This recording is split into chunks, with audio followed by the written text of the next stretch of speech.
You know, and a lot of these like celebrity moms you watch, you go, I don't believe in vaccinations for my child. Yeah, if I was making your salary, I would build a bubble over my child to avoid diphtheria. You know, malaria is not on my budget. Right? School moms are always trying to set me up. No. I got a guy for you, Michelle. He's been sober 3 months. He's got this apartment situation too. What the hell is an apartment situation? Like, his car? You know, and then like, he's got kids. He doesn't see them, but he has them. Can't be picky for 37. There was don't you want more kids? Don't you want to still have your teeth? Yeah. What is that? You know, it's like, I'm happy, I'm good with fun. So in getting divorced, I moved back home with my parents. Yeah. Winning. Anybody live with their parents? No one's gonna admit to it, right? I love divorce. And yeah, I'm 100% Italian. Any Italianos in the audience? Yes, Italians originated the bipolar disorder. You know? My mom is so neurotic that she gives Xanax anxiety. Mom, I got booked in Chicago. You're gonna freeze to death. You're not gonna be able to get home. Who's gonna take care of your daughter? This was a good thing. My dad will just like repeat everything my mom says, but phrases, and then he'll add his own Sicilian dialect words. Like, they never liked my ex-husband. Just, you guys ever have someone your parents don't like who you're dating? Yeah? And they like to remind you when you break up. When I told my parents I was getting a divorce, they acted as if I was telling them I was getting married. Oh my God, thank God, Frank! I knew it. I knew he wasn't for her. He walked in my door wearing an earring. What kind of guy wears an earring? Comes into his girlfriend's house. Yeah, Mom, because everyone who wears an earring is bad. My dad's a barber, old school Italian barber. He doesn't understand like the modern beard and what goes on with guys do with their facial hair. So my ex-husband was like a stoner with a goatee, you know. What's wrong with him? You don't know how to shave? What kind of chooch is he?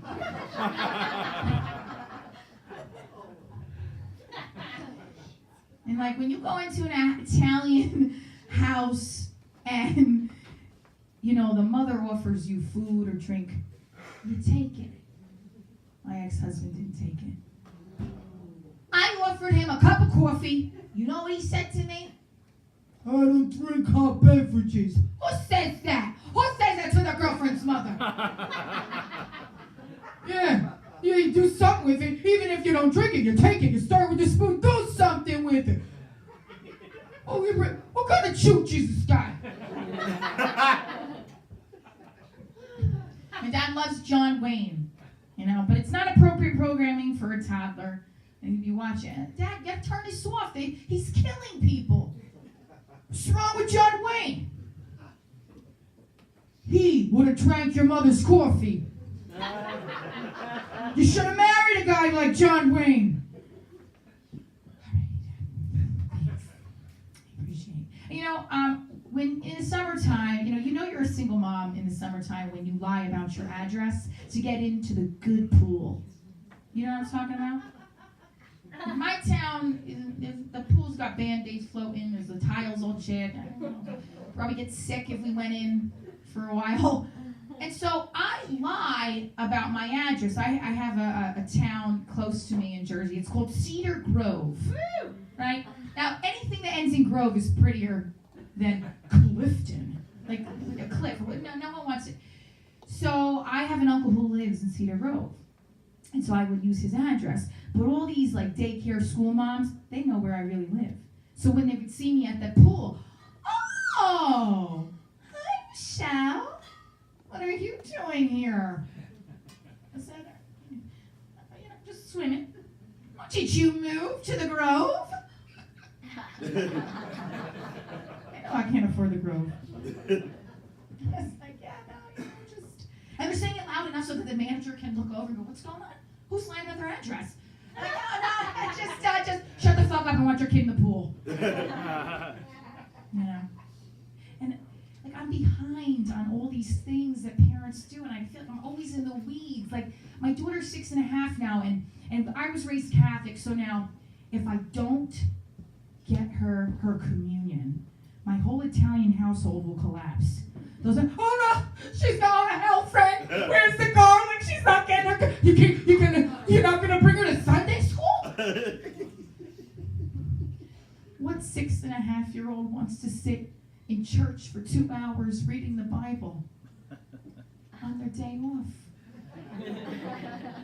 Because the Bible is the most easiest thing to read for a 6-year-old. And so I get signed up for communion. And I said this school, like, wait, I thought she had to be in 2nd grade. She's in 1st grade. No, it takes a year. You better hurry up. You're gonna have to have makeup classes. And so I'm in the weeds with Sunday school. And then brownies. What is this brownies? We skipped daisies. Now we're really like 2nd year brownies. I'm like, oh no, what if it gets so behind that she can't become a Girl Scout? Ruined her. A little badge, you gotta work for it. Yeah, but you know what?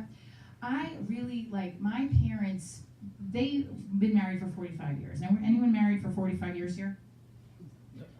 No one's made it to the long haul. How about divorce? You've been in the divorce the longest. Anyone, you divorced 33 years? And okay, that's great. And so you're divorced for 33 years. Yeah. And now, did you guys remarry, get into a relationship, happily alone? Well, I did another one and divorced for 17 years. So you're a 2 divorcee. I love it. We got a couple 2 divorcee comics too tonight. I'm hoping for that 2 divorce. Like we can get a bill. Divorce Diaries 2, 3, 4. Here we go. You know. My grandma. I moved back home. My grandmother lives with my parents too, but she's not your typical like Italian nonna. And I told her I was getting divorced. She laughed at me. She's like Maleficent in Depends.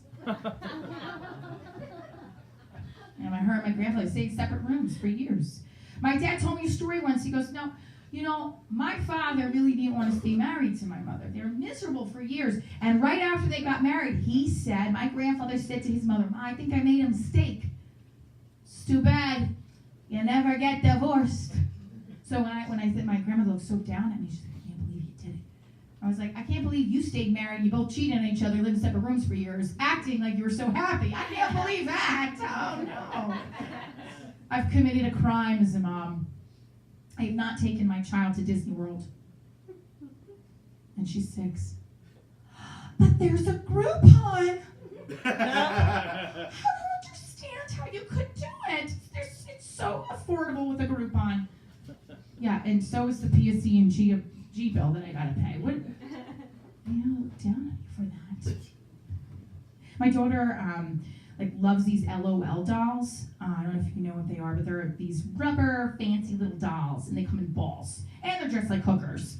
They have names like Fresh, Center Stage, Go-Go Queen.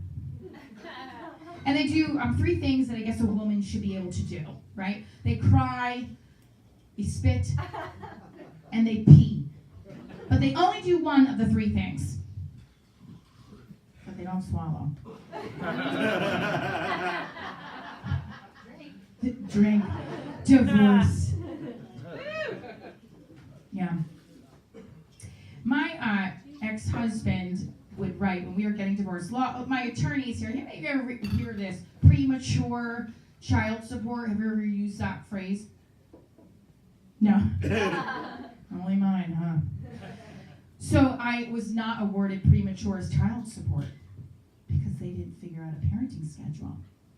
Mrs. Miller is trying to keep Mr. Miller from his child, so we will not give premature child support. My father goes, What premature? What premature? It's his kid. Why can't he just pay? Gonna divorcing. Chooch that don't pay. So now every time I have any kind of conversation with my mom, she'll turn it from a fear of something tragic happening, relate it back to my divorce.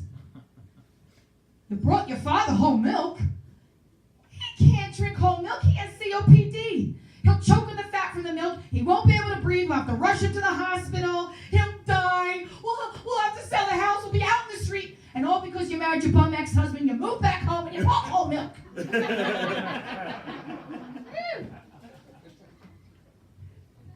Are you guys excited to be here tonight? I am. Yes. Yeah, I mean, I am very excited because divorce is a lot about new beginnings, excitement, dating. How many of you date right now, or out there, like putting yourself out there, going on dates? Round of applause. That's pretty much it. Cheers to that. That's why we're divorced. Well, I feel like when I tell people I'm divorced, immediately they're, oh, well, you should go on this Tinder or the Bumble or the Fuckabee or whatever it's called. I don't want to now make dating homework. To go on this app and I have to, and what is, like, when you go Facebook, Facebook, Instagram, all this social media crap, if you start dating somebody, am I wrong? You have to now, like, see what their pictures are about, who's liking them, who's saying things, you know, like those pictures with girls who are all dressed sexy. And then they're like smiley heart faces. You're like, why is that? It's a headache. It's too stressful. I just don't want to see what you're doing. I want you just to pretend that nothing else is going on. It's a lot of work. Like marriages. Pretend like nothing else is going on. We'll keep silent. Yeah. But it is. And I feel like I always have men that say to me, Michelle, you're so amazing. And when I first got divorced, I believed them. I was like, wow, he said I'm amazing. That's so great. I hadn't dated in like 13 years, so I was like believing it, you know? Then I realized everything was amazing to them. The bag at Target was so amazing. It don't fall apart. Oh, this new phone charger's amazing. Waitress is pretty amazing. Give it up for your waitress. We got Tina and Hannah and Joe at the bar. Tipping very well tonight. When my ex-husband started dating again, I was like, all right, that's great. I'm happy for you. But here was the issue. And I don't know, I'm sure that our attorneys and people who have been through divorce, when you bring children into the relationship thing, it's kind of tricky territory. I said, okay, that's fine. You want to introduce her? But he didn't tell me. And he did it with a sleepover the first time. And his girlfriend's daughter and my daughter slept in the same bed together. And the next day,